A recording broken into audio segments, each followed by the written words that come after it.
Hi Vogue, it's Emma Chamberlain. I'm back to share my little beauty secrets with you. And today I'm gonna be showing you my updated skincare routine and a little spooky night out look. If I've learned anything over the last few years of getting my makeup done by professionals, if your skin is not hydrated under the makeup, it's not cute. So this is a little hydrating mask. I do this mask probably, it's whenever I feel like I need it and I have the time. We actually have to head downstairs real quick because I have to get my face wash. So let me just go get that real quick. Hold on, sorry. I'll see you guys in a minute. I just have to go get it. Okay, it's been about 20-30 minutes. I feel like it's good. I'm gonna go wash it off. You have to rinse with freezing cold water. At least for me, it like wakes up the skin. My favorite cleanser got discontinued. So we're all gonna be trying this Dermalogica Ultra Calming Cleanser together for the first time. Oh, this feels delightful. We've really gotten in there, really cleansed. My skin looks quite good. Well, you know, we have a few things going on. I would say my skin, I've been through a journey. I've done it all. I went on Accutane. I've learned a lot about chemical exfoliants and repairing the moisture barrier. Like, I have done the work. The thing that's honestly helped me the most is getting diagnosed with PCOS and getting put on medication that has helped my body regulate hormones. We're gonna be using this little moisturizer. I got diagnosed with PCOS at the hair salon. I was sitting in the chair getting my hair washed and a woman was next to me and she turned to me and she said, "Do you have PCOS?" And I was like, I don't know. My mom has PCOS. You know, she has PCOS and endometriosis and she's had a lot of challenges. And she was like, "I think you have PCOS." And I was like, "What's happening?" She could tell by the acne that was on my cheeks. Turns out she was an OBGYN and she diagnosed me with PCOS. It's really changed my life, to be honest. Like, my periods are so much more chill. My skin is so much more predictable. My hair is getting thicker. It's just feeling like I'm coming back to myself in a way. And the beauty sandwich, he does my facials for fancy red carpets. And one time he gave me his oil that he makes and I fell in love with it. I think there's like instructions on the back to like rub your hands together and smell it and stuff, which I do sometimes. It smells so good. I always thought of oil as being something that would just clog your pores, but I found that the combination of a really good moisturizer and a really good oil, it just creates the perfect makeup base. I'm at a place, I think, in my life and young adulthood where I really appreciate the slow, methodical routine of it all. A lot of times these days, I'm not even putting music on for this stuff. Silence. I'm sunscreening up. Milk Makeup Hydro Grip Eye Primer. I had been doing eyeshadow looks with no base, and it was kind of a problem because my eyeshadow looks weren't sticking. Maybe I need to buy a primer. Maybe that's why they sell primer. My perspective on beauty has shifted a lot. I think I'm personally less concerned about looking, you know, conventionally attractive, and I'm far more interested in looking sort of interesting. I did a little pixie cut a few months ago because I was excited about the idea of having hair that would be fun for me to style, that was intriguing. And that's kind of what has become beautiful for me, is things that are intriguing and interesting. I'm gonna go in with the whitish and this little beige-ish one. I've done this look before, but it's gonna be different today than it's ever been before, and that's very exciting now, isn't it? Now, isn't it? Oh my God, my Irish roots are coming out. I'm gonna start out with this grayish, it's like a brown with like a gray undertone.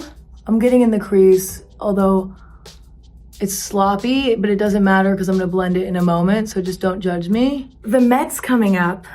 I am doing the interviews again. Every time they ask me back, I'm like, come on, you sure? I really love the fast-paced, dynamic nature of doing the red carpet interviews. The cool thing about the Met is that it's celebrating fashion at the end of the day and looking at what they chose to wear and using that to sort of guide the conversation, I find tends to take it in a more unique direction. Like, it's almost more fun to discover with the audience, in a way, and to genuinely be curious, authentically be curious. Like, if I don't know everything about somebody, then I'm authentically curious about what they're gonna tell me. Underrated eyeshadow color, gray. And I'm just gonna start working it into the crease a tiny bit, really gently. I'm gonna really try to be gentle. I'm gonna go a little bit under as well.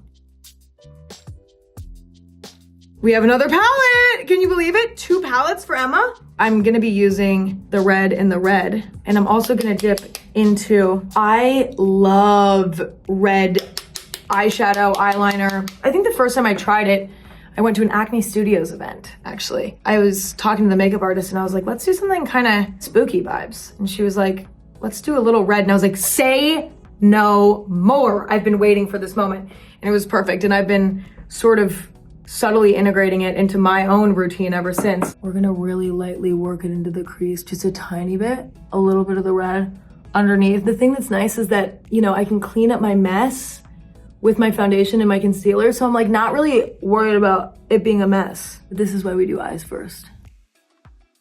Now I'm going in with the darkest red in this palette and the lightest red.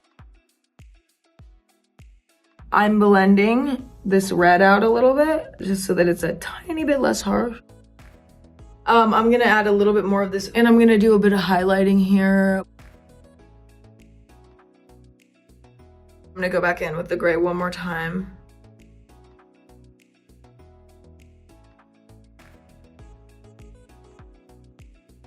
There's a lot more building in makeup than I think I realized when I first started. Like, it's building a good eye makeup look is like, you like keep going back in with new layers, and the layers is what makes it so good. Okay, this is a life hack that I just found out about and we're gonna try it today. Wetting the sponge with setting spray. This is kind of incredible. My favorite concealer of all time. I'm really in a phase of my career where I'm really like trying to have a return to self, to be honest. Like, I had a very complicated relationship with YouTube for a long time, and it was how I started my career. But then I think for a long time I was like, maybe I want to be more than a YouTuber, and then that messed with my head. And then I realized, wait, I love being a YouTuber. This was my dream as a kid. I did it. Why am I self-sabotaging? So I'm loving making YouTube videos. I make them all myself. I edit them all myself. So I've been focusing on that. Career plot twist. I did just act in my first movie, and it was a mind-bending experience. This movie is called Forbidden Fruits. There's lots of fabulous people in it. Lily Reinhart, Victoria Pedretti, Lola Tung, Alexandra Shipp. I was such a fish out of water. I was like, what is happening? You just kind of have to jump in the deep end and see what happens. And it was really fun. Foundation, luminous silk. Everyone got along so well. And, you know, I'd never done it before, so I wasn't sure if I was gonna, you know, stick out like a sore thumb or what. It was something I'll remember for the rest of my life. Serum concealer. I'm just gonna highlight like here. And then I'm also gonna put a little bit more of this concealer.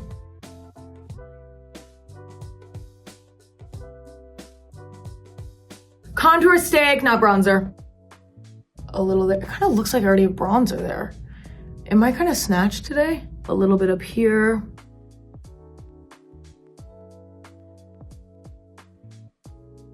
I love contour. I don't even use blush. I just contour. Blush is so in right now, and it's just not for me. I don't like it on myself for some reason. It's too sweet for me. I like to look a bit creepier, perhaps. Makeup becomes more fun when it's more about sort of enhancing what you already have or transforming into a character. When I think back to when I had acne and I was wearing makeup to sort of try to cover the acne, and it was sort of this stressful thing. It wasn't fun when that was my relationship to makeup. Whereas now it's like, I'm either, you know, putting it on to look weird or look kind of cute at the store. Powder, translucent, Laura Mercier. If I'm not careful, I'll accidentally just absolutely pack it on, and that's not what we want. We're gonna go in with, I think this one's bronzer, but I kind of use it as contour.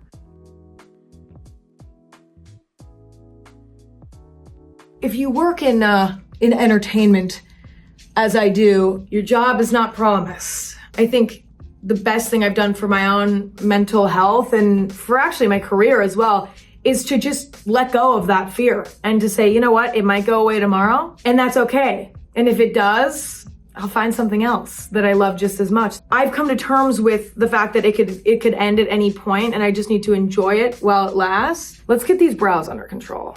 Classic, great lash, clear.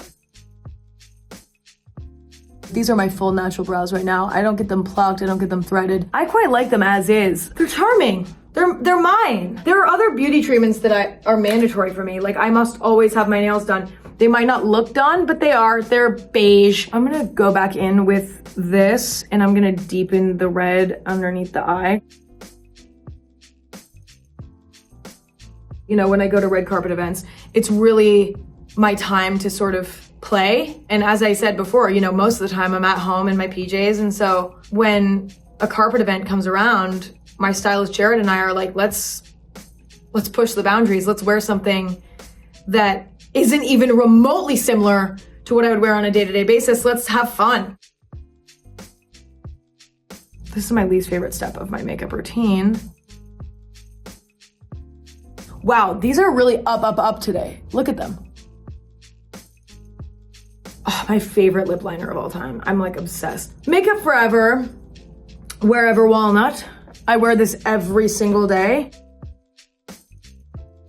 I'm an overline girl. Listen, I don't have lip filler, so I have to keep up somehow, so we're overlining. I haven't done lip filler yet. Listen, I say yet because you never know, okay? Never say never. I said I'd never act, and then now I'm gonna be in a movie, so I guess we can't say never. 2 lip liner alert. This is also Makeup Forever. This one is Universal Earth. Lip liner changes the whole face. To me, it's the best product in the world. I don't know what I did before.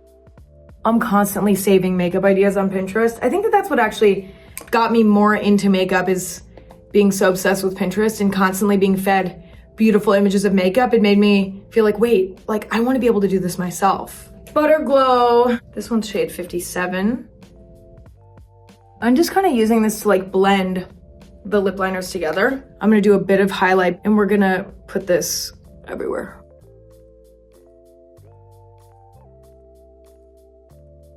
A Little Road in Espresso, which is so me as a coffee girl. Okay, let's do setting spray. And now, I always have this with me. I use this to sort of set the setting spray so I can move on to other things. I'm gonna take a little wipe and wipe the makeup off my hair. When you have bleached hair, weird things happen. My hair is quite grown out. Okay, well, we need to fix it. First, I'm gonna spray it with water. Okay, so now I'm gonna brush through my hair. My hair is freshly washed with purple shampoo. Now I'm gonna brush it and shape it to the way that I like. Getting it kind of flatter in the back, because it definitely, we have some bedhead going on, but don't worry. I'm gonna spray a little bit of leave-in conditioner. Okay, now here's my life hack. We're just gonna let it dry in my hood.